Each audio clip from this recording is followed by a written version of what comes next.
এখন বাজে 10:30।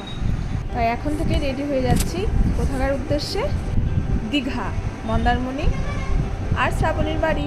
সঙ্গে সব কিছু রেডি। এই যে খোলা আকাশ দেখতে পাচ্ছ, তার সঙ্গে একদম ফুরফুরে আবহাওয়া, বেরিয়ে পড়ছি। তার সঙ্গে সঙ্গে আছে আমার সঙ্গে মোনালিসা, তার সঙ্গে সুস্মিতা, আর আমাদের সঙ্গে অ্যাড হবে শ্রাবণী।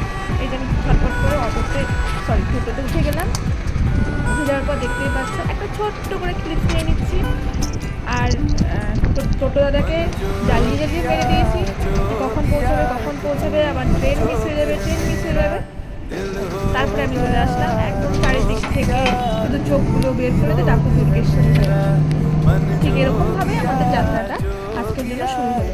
এই যে ব্যাগ, পোটলা পাটলি সব কিছু নিয়ে আমি স্টেশনে চুপচাপ দাঁড়িয়ে আছি, চারিদিকে ঘোরাফেরা করছি। ট্রেন কখন আসবে বলে, তো ট্রেনের দেখা নেই।